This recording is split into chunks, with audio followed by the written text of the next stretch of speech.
mics are open. So I should stop swearing. Never Or stop using swearing. ethnic slurs.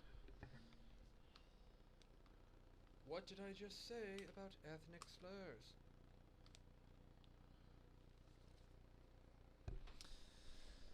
Yeah. So this fell off. Yeah, you'll notice some of the padding was on your desk there. I don't know. Well, you know what we need? A pedestal mic. Yeah, we'll get you one. Thanks, I was man. thinking about that as I was mounting the thing up again. I was like, Yeah. maybe it's time for the pedestal for you. Yeah, I think it is. I mean, really, both of those mics.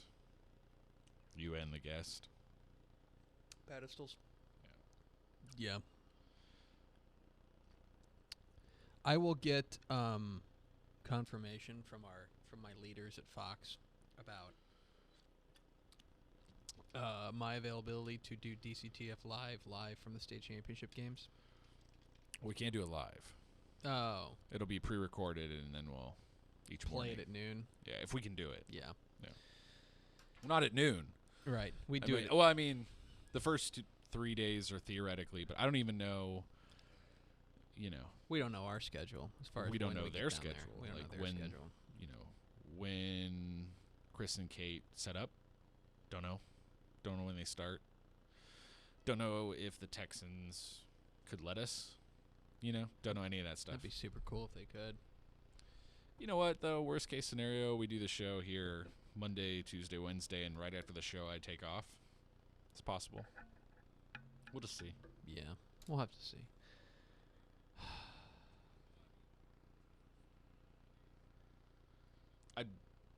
I mean, the benefit of doing it down there really isn't one early on, other than convenience. Because I don't know. I mean, it's not like anyone else is going to get there early. That's true. Like if you're going to have guests on set, not going to happen. That's true. So, yeah. I do think we'll have to do, and we can air this in public airwaves so that we can commit to it. We'll have to do. We'll record Fixin' to Pick'em for each day of the state title games, I think, and so we could record all those Monday. Yeah. Give you plenty of time to edit them. If anything, I could play them during the show. You're not on. Maybe you're not on set for Right. all of them, but I can play your Fixing to Pick'ems. Yeah. We can start shooting them on Sunday that week. Yeah. So Yeah. we'll see. I don't know, man. I've got that 1,000-yard stare from playoff scenarios. I got to the Dalhart Perryton Iowa Park one, the one where everybody can be 2-2. Yeah. And I haven't posted it yet because I haven't finished up for it. I've got like 3 more districts to go, 2 more districts to go actually. And I think my exact phrase. Let me see if I can pull it up. My exact phrase was like, "I'm gonna level with you guys." This is as crazy a district as you're ever gonna see. Basically, the one thing to remember is that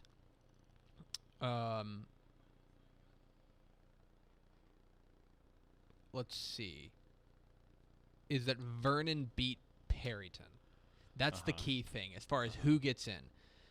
So it really doesn't matter. The key game, what throws everything off, is if Perryton beats Dalhart. Sure. If Perryton beats Dalhart, everything goes to hell in a handbasket. Potentially. Or it could be very simple. Basically, that's not true. Perryton would have to beat Dalhart, and Vernon would have to beat Iowa Park. All right. If those 2 things happen, you've got 2-2, and I don't know what the 5th tiebreaker is. It may. I'm dead serious. It may be coin flip. That's fun. We've already got a couple potential coin flips. Spring and Spring Westfield may have a coin flip because of their brawl. That's right. Yeah. Jeez. Should we start the show? It's noon. We should do a show.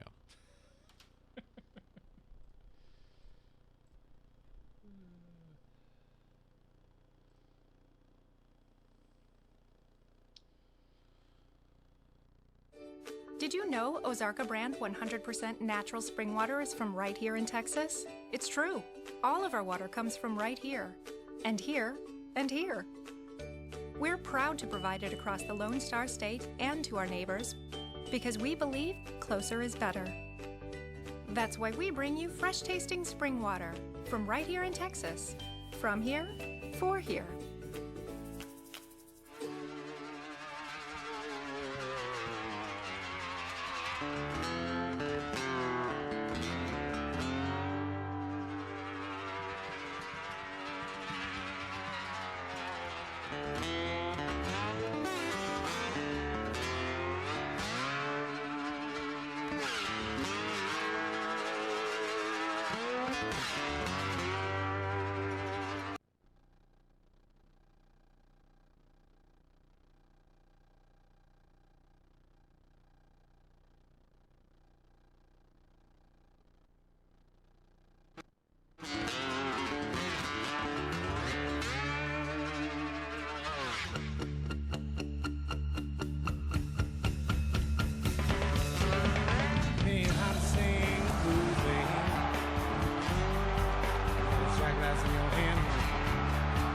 Yes, y'all.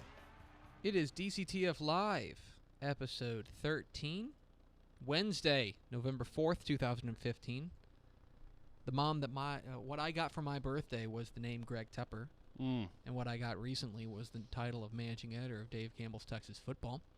And over there, his mom's birthday gift to him was the name Max Thompson. Hi, Max.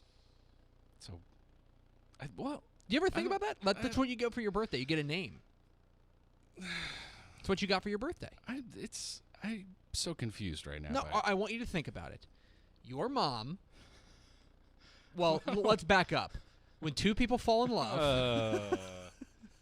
No, can we not? You think about it. That's what. I don't want to think. That about was your it. first birthday gift. Was a name. Okay. It was the name Max Thompson. Sure. Maximilian Thompson. Mm-hmm. Maximilian. Oh. Little tiny 9-pound, 8-ounce Maximilian Thompson doesn't even know a word yet. Let's do a show. Am I creeping you out here? Let's do a show. Welcome in DCTF Live. We're here every day, talking football in the state of Texas, high school, college recruiting. We're here to freak you out. All things football.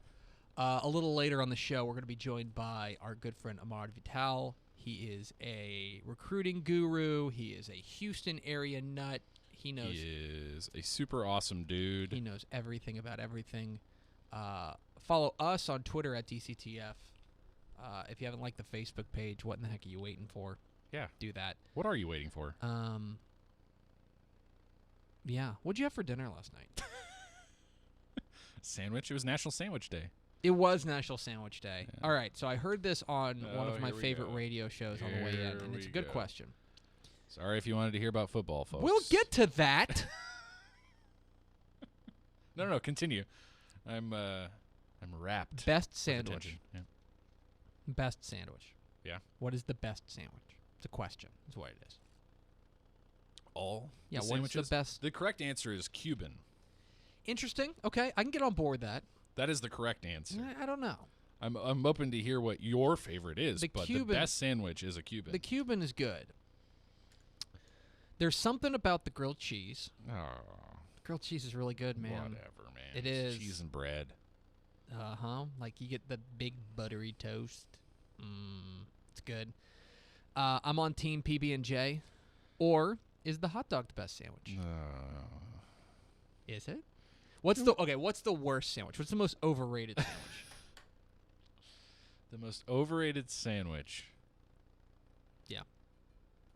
I I tell you what mine is. Yeah, go ahead. The Philly cheesesteak. Terrible. Have you had one in Philly? No. Then you're not allowed to say that. Good Lord. It's true. I've never been a banana before, but I know what a banana tastes like. You know what I'm saying? I've never been to Banana Republic and eaten a banana. Can we just talk football? I'm already. You've got tired head? This is the worst. You've got tired head. Okay. This is the worst. We'll roll on. We'll talk a little football. One thing we wanted to do is we wanted to, we talk so much about the superstars out there. The 5 stars. Yeah, the the 5-star quarterbacks. Yeah, exactly. The big schools. Yeah. What we want to do is we want to highlight 5 players who, in Texas high school football this year, who maybe aren't getting their due. Now, maybe that's because they play for a small school. Maybe it's because they play for a school you haven't heard of. Maybe that's because their team's not very good. Sometimes that happens. You know, you have a great player on a bad team. That happens sometimes. Sure. And if you're watching on TexasFootball.com, thank you. And all the highlights you'll see are brought to you by our friends at Huddle, our good friends at Huddle. So let's start. 5 underrated stars in Texas high school football you need to be paying attention to. All Number right. one, I'm excited. This is not a surprise to anybody who's heard me talk. It's Q Wadley, the running back he's pretty at good. Kennedale. And Pretty good. Quadras, I don't know how to pronounce his name, which is why I'm so thankful to him that he shortened it to Q. He is a stud.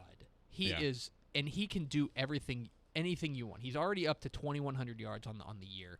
He's carried the ball 182 times. He's averaging almost 12 yards a carry on 182 carries. And here's the thing, watching the film of him today, and we're rolling some of it now, he's so big for a running back at that level. He's just size. You understand immediately why it's tough for kids at that level to bring him down. But here's the other thing about him, is that for a guy his size and he's listed at... he can break away. Yeah, I mean, he's got that speed. Yeah. He is a monster out there. That guy is something else. Mm-hmm. I've been really impressed watching him run. And you're exactly right. You rarely see that blend of size on that level, at 4A level, and then just when he gets in space, it's over. He breaks away. It's over. And he's a big reason why Cannondale's 9-0. He's got 39 touchdowns on the year. Yeah. I don't know if you know that. Is that good? He's got 39 touchdowns. He's topped 100 yards in every game he's played this year. It's so good. He's really, really good. Pay attention to Q Wadley. And I don't know what his scholarship offer situation is, but I didn't have time to look it up. Do but that. We'll that see. because you want to talk about another. He wasn't as big as Q Wadley, but you remember a little guy named Larry Rose at Fairfield? Yeah. Wherefore art there, Larry Rose? Yeah. He made on SportsCenter the other night. Did he really? Yeah, he did. They were doing I didn't see that. old Scott Van Pelt was doing his bad beats, and they were talking about the New Mexico State comeback win over Idaho, and old Larry, two touchdown runs in the highlights. So that dude, oh man. So, but Q Wadley's that guy. You and I haven't watched that championship game this week yet, so we should. It's weekly viewing for you and I. We should just get together, get together and just sit back and watch. Okay, moving on. Quarterback's a dime a dozen, right? And when I talk about great players on bad teams, and all due respect to our friends at Groveton, but Glenn Thornton at Groveton certainly applies. Okay, 3,300 yards passing, 3,345 actually. He's averaging 371 yards per game passing.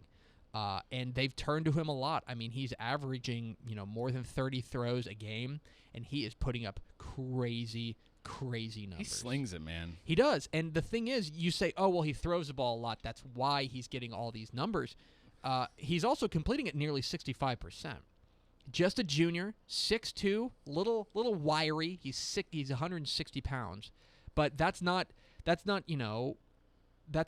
out of line for a guy who plays at the level that he does. Right.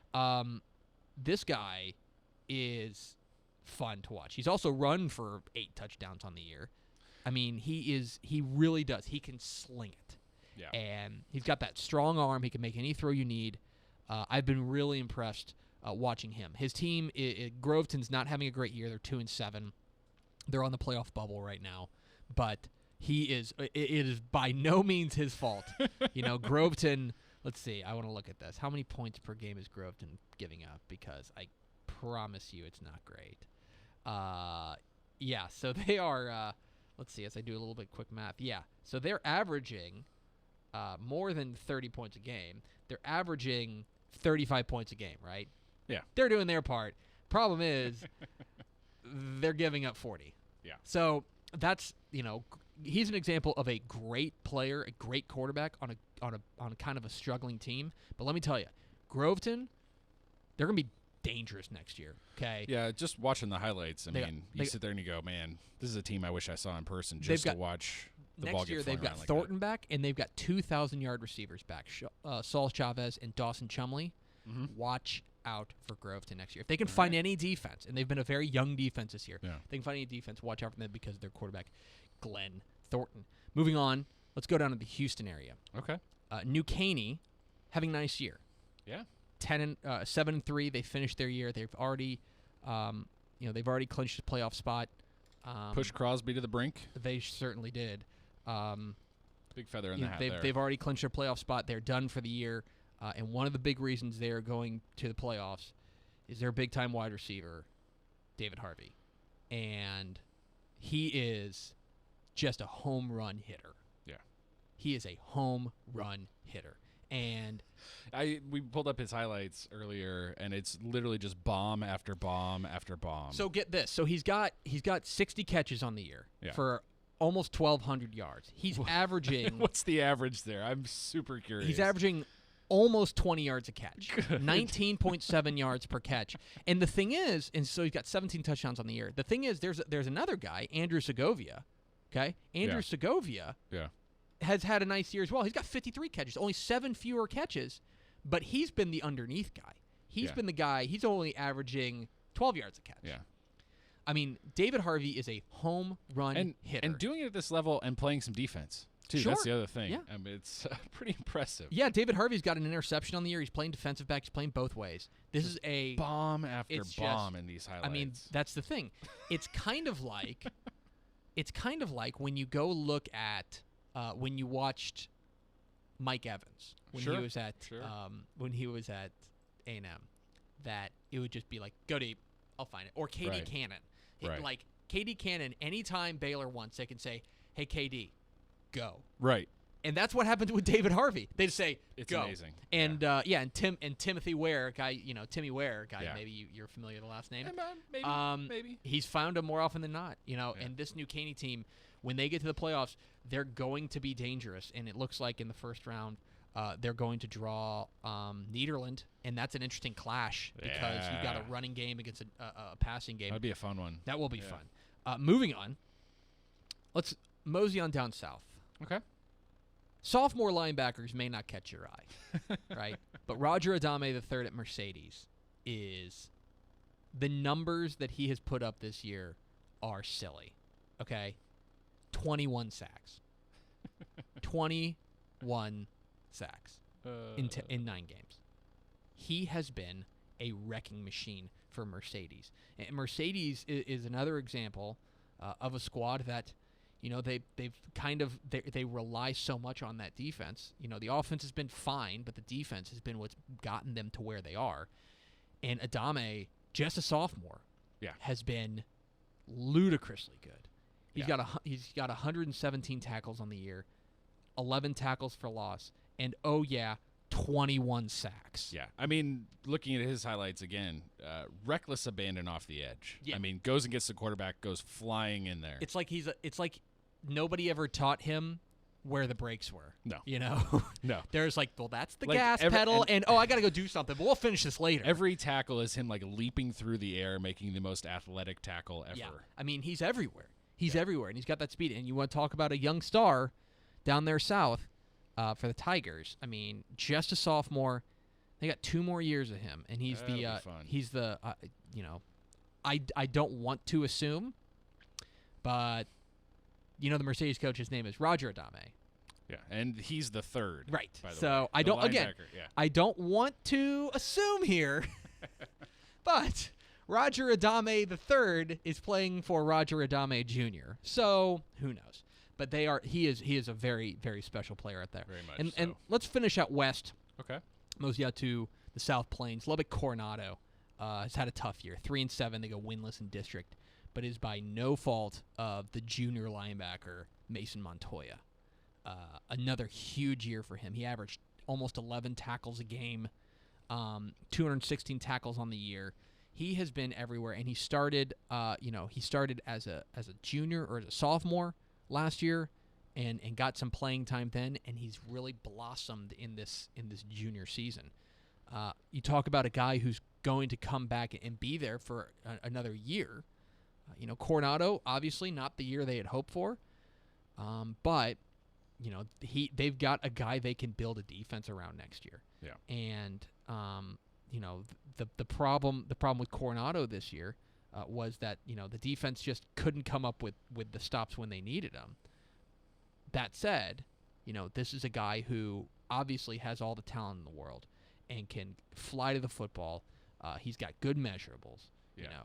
Already as a junior, 6'2", 200. He's probably going to put on 10, 15 pounds in the offseason. And the thing that I think that goes underreported about high school kids, yeah, a lot of them still hit growth spurts. Oh yeah, for sure. So if he were to hit, if he were to all of a sudden show up next year and he's 6'3", 220, I'd believe it. You know, I mean he's everywhere on the field. He's a patient tackler too. You're watching the videos of him, able to shed blocks without too much issue. Mm-hmm. Pretty impressive. He is. He's an impressive guy, and as we mentioned, he's a swarmer. He's a guy who swarms to the ball. For sure. He's always finding himself around the ball, and that's the kind of guys that you want on your team, on your defense. If you can just have that swarming defense, you'll be set. All right. So those are our cool 5. Segment. I like that. Who did we miss? We'll do this again. Maybe we want to hear who your maybe underrated players are. 5 guys we're not paying attention to. Would love to spotlight them, get their highlights up. Tweet us at DCTF, and of course like us on Facebook. We're gonna need the numbers to back it up, though. Yeah, we're not just handing out free underrated awards. Yeah, here. we're not. We're gonna need some legit. Yeah, these are guys legit talent who can bring it. Is anything going on in the Houston area this weekend, Greg? I'm so glad you asked. It is a ludicrous, absolutely absurd week in Houston. Seriously awesome. Some of these clashes look amazing. I can't I'm feeling a little like upset that they saved them all for now. Okay? Katy Cinco Ranch, Battle of Unbeatens. Manville Pearland, 1 loss between them, state-ranked teams. George Ranch Calhoun. North Shore Port Arthur Memorial. Ridge Point, Texas City. Magnolia West. Houston, Crosby, C.E. King. Spring, Klein Oak. Cy Ranch, Cy Creek. Channelview, LaPorte. North Forest, Shortstown. The Woodlands, Kingwood. East Bernard, Tidehaven. Richmond, Foster, Angleton. It goes on and on and on in the Houston area this week.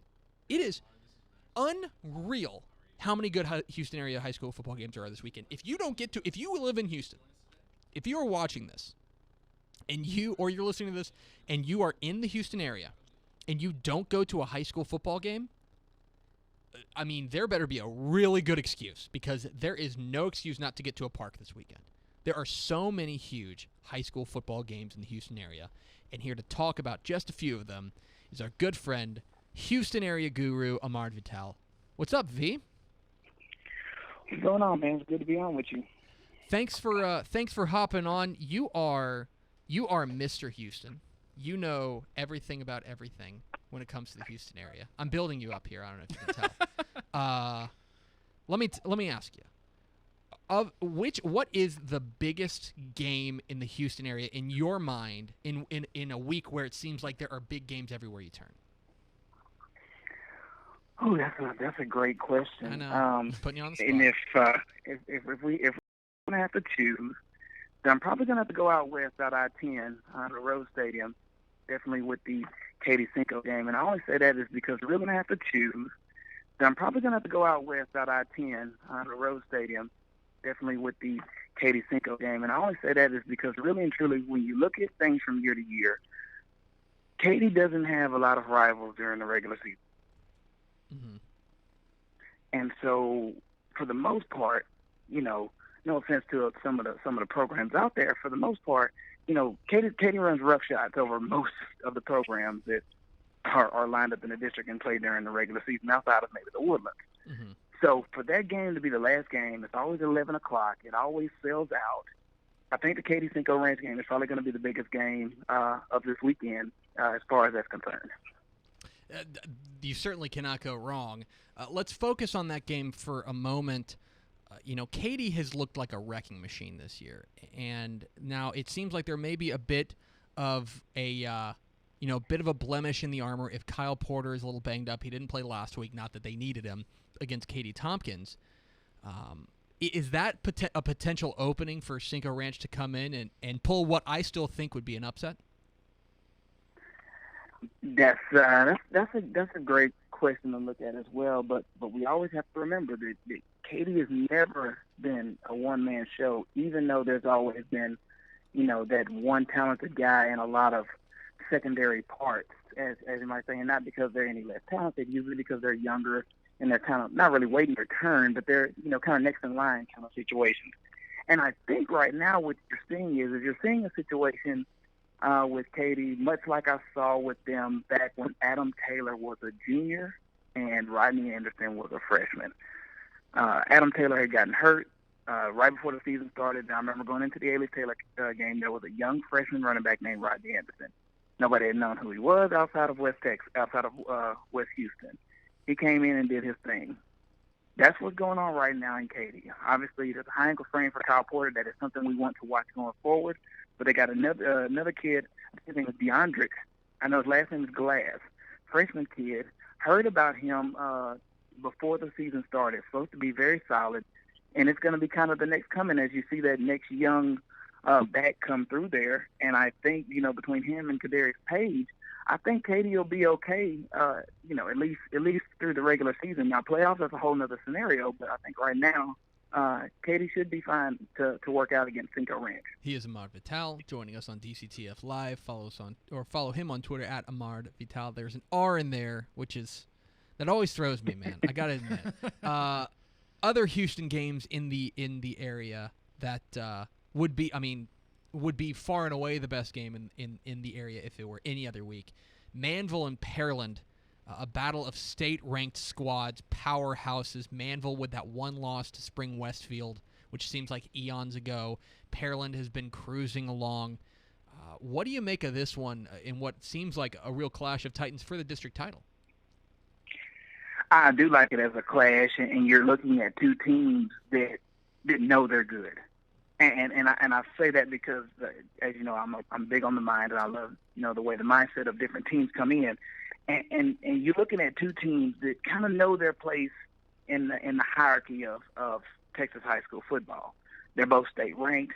They both have had state appearances. Obviously, Pearland has had a few more state appearances, but the school has been around a lot longer. So you're looking at two heavyweights coming into this. I like where both of them are coming. Obviously, Pearland is 9-0, and you said Manville had that first loss in the opening week against Westfield, another heavyweight in the situation as well. But I really like where this could go. Obviously, you're looking at more of kind of a high flying offense from Manville. De'Eric King is playing once again some great ball, and I would say probably the next person who's playing as solid, at least on the offensive side, is Devon Penniman, who's headed to Ole Miss.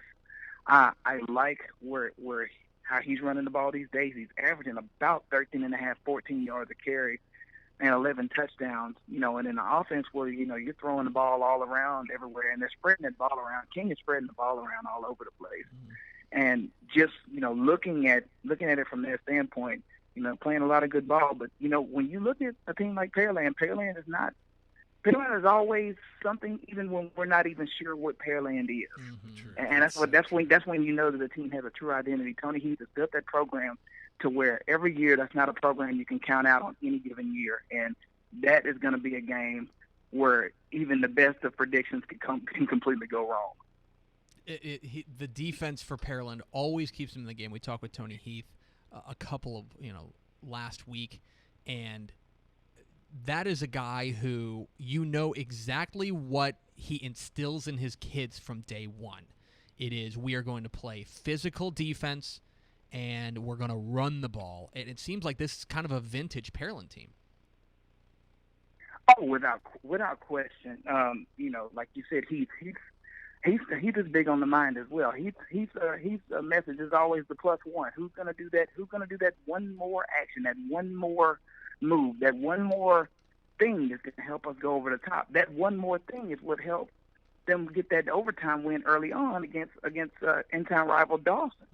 ever since then, that team's been rolling along and being able to make those plays. Strong defense, U of H junior linebacker commit Derek Parrish is playing some great ball right now. He's been lighting it up, as well as Cordell Caldwell on the defensive back end.